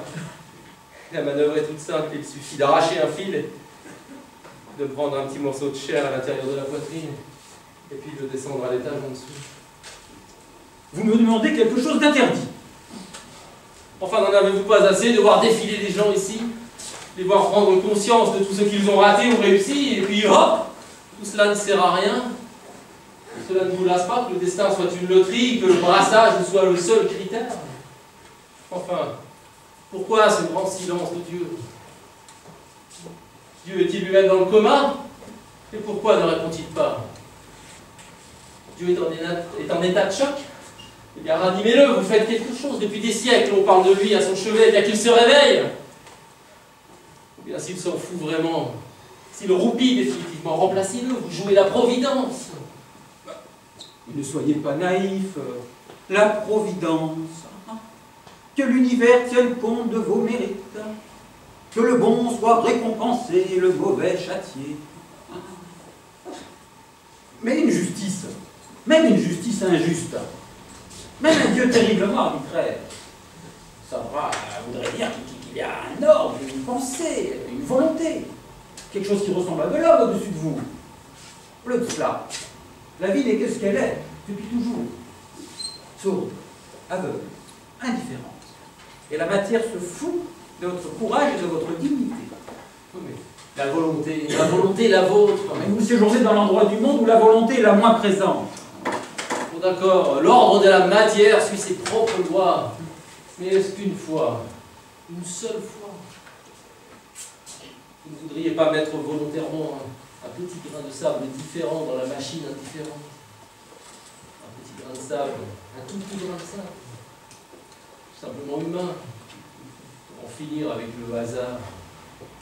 Et puis, cher docteur, imaginez quelle volupté d'enfreindre le règlement. Et pourquoi ne pouvez-vous pas vous empêcher de mêler des sottises à des réflexions intelligentes? Parfois, quand j'étais petit, eh bien, je grimpais dans le prunier du jardin et d'en haut, je contemplais tout l'univers de notre village. Et je me sentais différent, galvanisé, supérieur. Si je veux, pensais-je, je ne mourrais pas. Ah, ça me semblait facile.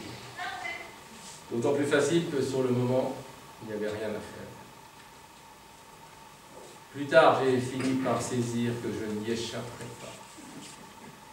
Inéluctable. Voici ma première leçon de mon si long séjour auprès de vous. Accepter l'inéluctable.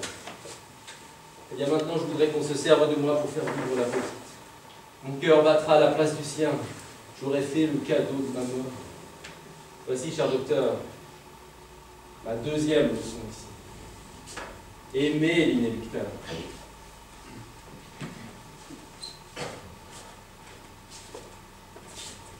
Si, je t'assure, je sais qu'on oublie tout ce qui s'est passé ici lorsqu'on revient sur Terre. Je n'avais gardé aucune conscience de mon premier séjour ici. La mémoire ne m'est revenue que lorsque les portes de l'ascenseur se sont écartées. Julien imagine que nous n'allons pas nous reconnaître sur Terre. Je ne me fais pas de soucis, je te reconnaîtrai. Non, nous allons nous croiser n'importe où, dans un couloir, dans une rue, et ton regard passera au-dessus de moi. Tu ne m'apercevras même pas. Impossible, je te chercherai partout. Oui, moi aussi. Cependant, je veux que tu t'entraînes. Quoi? Je sais une chose qu'ignore même le docteur S. Lors de mon précédent séjour, j'avais commencé à apprendre le tango avec Juan, un homme qui se trouvait ici. Il avait plus de 80 ans et il était tellement heureux de se retrouver souple et décloué de ses rhumatismes qu'il voulait danser. Je lui ai servi de partenaire, je n'avais jamais dansé. Soit. Écoute, lorsque je suis redescendue, j'ai oublié cet hôtel et Juan et les leçons de tango. Mais mes pieds savaient toujours les pas. Je les esquissais malgré moi. La conscience oublie tout ce qui s'est passé ici. Mais la peau en garde la trace.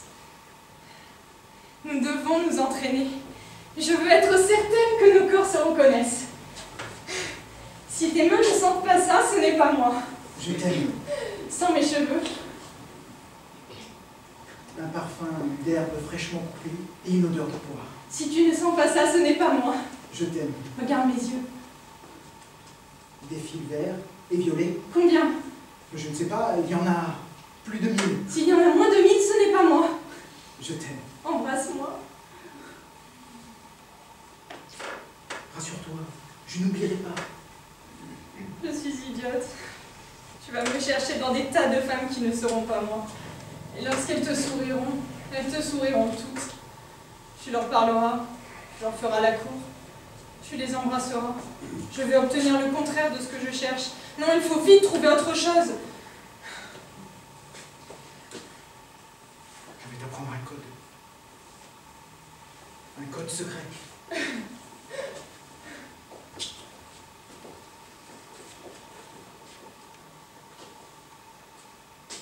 Je t'embrasse les oreilles.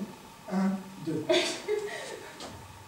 Je t'embrasse le front. 1, 2, 3, 4.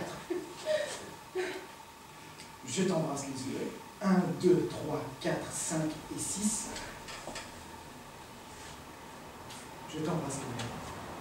1, 2, 3, 4, 5, 6, 7, 8. Oui, c'est très bien. Répétons. Tu m'embrasses les oreilles. 1, 2. Tu m'embrasses le front. 1, 2, 3, 4. Tu m'embrasses les yeux. 1, 2, 3, 4, 5, 6. Tu m'embrasses les lèvres. 1, 2, 3, 4, 5, 6, 7, 8. Encore une fois. Julien, il faut que je vous parle dans votre chambre. La carte est tombée par hasard de la poche de votre veste. Par hasard. Par hasard. Eh bien, le hasard fait bien les choses. Parfois. Ah. Ils appellent votre neveu. Celui-ci découvre avec surprise votre état. Ah, il est embarrassé. Il dit qu'il est contre l'acharnement thérapeutique. Il dit qu'il vous aimait beaucoup. Qu'il m'aimait beaucoup. Bien.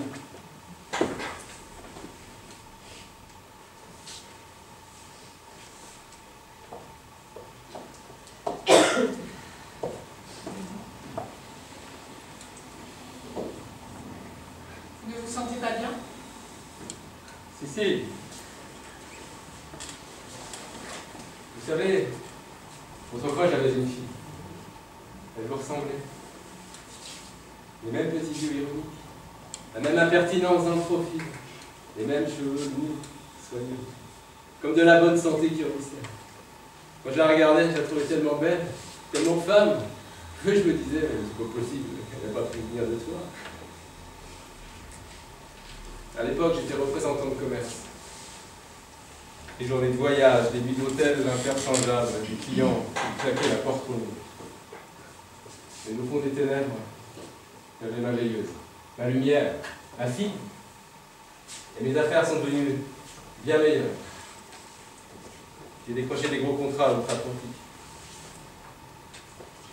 Un jour, alors que j'étais au fin fond des États-Unis dans un motel, elle m'a appelé. Elle avait la voix humide. Papa, je suis un peu malade. Elle a dû être internée à l'hôpital. Je ne pouvais pas revenir. Je faisais pour mon entreprise la plus grosse affaire commerciale imaginable. J'étais ligoté à ce succès. J'en éprouvais une certaine euphorie.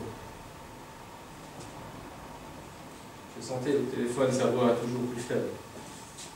Et je pensais qu'elle était jeune et forte et qu'elle retrouverait la santé et le moral sitôt que son père rentrerait. La maladie l'a fait mourir à 20 ans. Un virus. Une machine de guerre qui vous grignote les forces et les chairs. Et un jour, ne vous laisse qu'un tout petit cadavre sur un lit.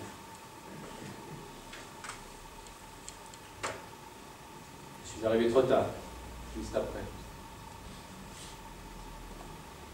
Alors j'ai quitté mon travail.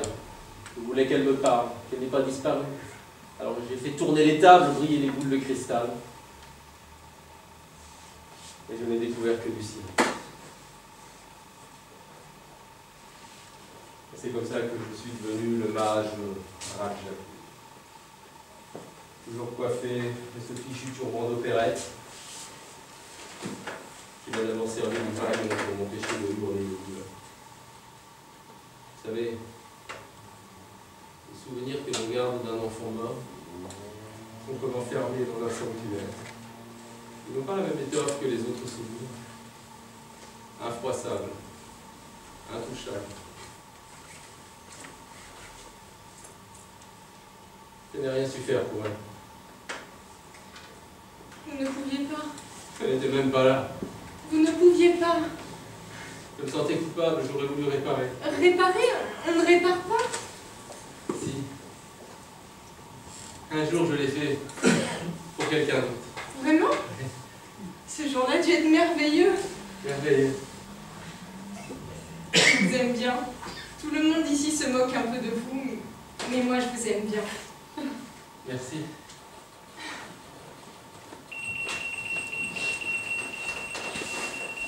Laura, je suis obligé de vous demander de me laisser seule avec le mage.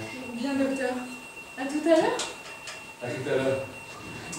S'il vous plaît, nous sommes déjà en retard. Est-ce que ça va marcher, docteur? Je ne peux rien dire. Docteur, je sais que vous n'avez pas le droit de me dire quoi que ce soit, mais est-ce que ça va marcher? L'équipe médicale a décidé de greffer votre cœur à la place de celui de Laura. Merci. Ne dites rien. Personne ne m'a jamais dit merci. Merci.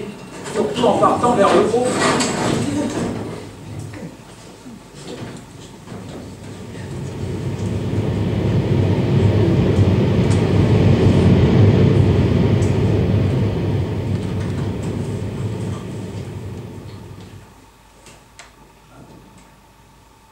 Je sais, c'est contre la règle.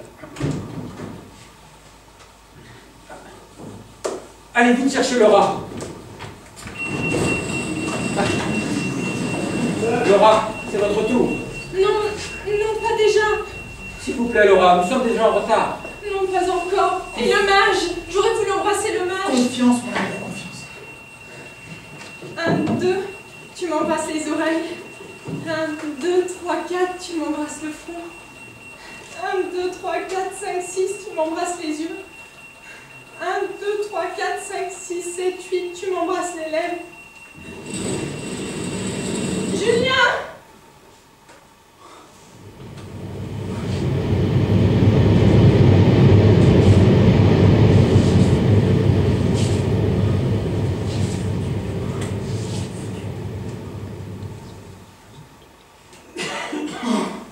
Oh, merci. Oh, merci. Oh, merci. Merci. Merci. Merci de m'avoir dit tout à l'heure ce qu'avait fait le mage. Sinon, je n'aurais jamais eu le courage d'accompagner Laura jusqu'à l'ascenseur. C'était le deuxième miracle. Mais taisez-vous! Rien ne se passe selon la règle. Demain sera différent. Vous avez raison, demain ne sera pas différent. Ce sera bientôt votre tour. Dans quel sens? Ah, je ne le sais pas. Docteur, est-ce que vous connaissez, vous, ce qu'il y a là-haut? Non. Je ne sais rien. Je ne connais que ma fonction. Vous accueillir, vous faire attendre, vous reconduire à l'ascenseur. Je ne sais rien. Je tiens la porte. Je sais seulement que si l'on monte vers le haut, le voyage devient irréversible. Pourquoi vous appelle-t-on docteur? Eh bien, c'est ainsi que vous m'avez perçu aujourd'hui. Cela peut changer. Cela dépend des moments. Vous, par exemple, vous m'avez prise pour une femme. Pardon? Eh bien, le président Delbecq, oui, me voyait comme un homme. Tout cela me dépasse. Moi aussi, pour moi comme pour vous, la mort n'est pas un fait, mais un mystère. Vous en savez plus que vous m'en dites. Si la vie est un don, qui nous a fait ce don? Dieu ou la vie elle-même? Qu'est-ce que cela change? Dans tous les cas, cela veut dire que vous avez des dettes. Oui, on vous a fait un cadeau, il faut le recevoir, le soigner, puis le transmettre à votre tour, le cadeau. Donner la vie à votre tour. Des enfants, des actes, des œuvres, de l'amour. Alors, vous ne savez pas ce qu'est la mort? Oh, la pire des choses qui pourrait arriver à cette question, c'est une réponse. Ah, c'est votre tour. C'est curieux. Même si je devais mourir maintenant, je serais serein. La confiance. Pourtant, je n'en sais pas plus, mais je suis moins effrayé par ce que j'ignore. La confiance est une petite flamme qui n'éclaire rien et qui tient chaud. Docteur, si Laura et moi, nous nous retrouvons sur Terre, croyez-vous que nous nous reconnaîtrons? Je le pense. Sitôt sorti de l'ascenseur, vous oublierez tout. Mais il existe sur Terre une mémoire inconsciente de ce qui s'est passé en dehors de la Terre.